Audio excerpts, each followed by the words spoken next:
So I was asked what have I learned from my audience feedback. So for my audience feedback, what I've actually learned is quite a lot. So what I did is I sent my film out, put it over YouTube, and asked quite a few people to have a look at it and see what they thought. And quite surprisingly, I actually got quite a lot of responses back. So a lot of people were saying, yeah, it's a good film. They weren't really giving any kind of proper feedback. They were just saying, yeah, it's a good film. I like this bit and I like this bit. But some people got back and they were really giving me some in-depth kind of feedback. So they were saying, we really like the crossover of the drama and the mystery conventions together to make that hybrid genre. They thought it worked quite well. Also, the audience, my target audience that I've done in my research section, I sent it off to them as well, and the target audience actually did quite like it. What I did also do is send it off to a few people that I didn't think were going to like the film, and it was that thing of they liked it, but it's not a film they would go out and pay to see, which is obviously what I expected from my research section.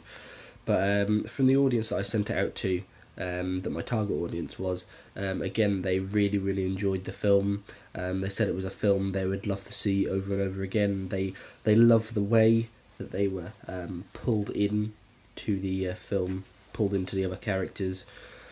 They loved the way that the characters almost made a connection to them, and obviously with the bit of the dad, and you realise, oh, well, the dad's lost his wife. Maybe he's not all that bad, and then you realise the child's starting to sneak out, that the dad's kind of a drunk and he's gone adrift, and you think, oh, well, maybe he is as bad as he seems. Maybe it was his fault that the wife has actually gone. And obviously, we haven't explained this in our film, and like I said, it was a desired effect. We didn't explain it because we kind of wanted the audience to finish the story off for themselves. But yeah, so again, you feel a connection with the characters, but also not just the characters. You feel a connection with the colour itself. So I think when you first see the black and white go into colour in the dream, you're kind of a bit surprised, but then the colour goes back into black and white. Oh, that was a bit weird.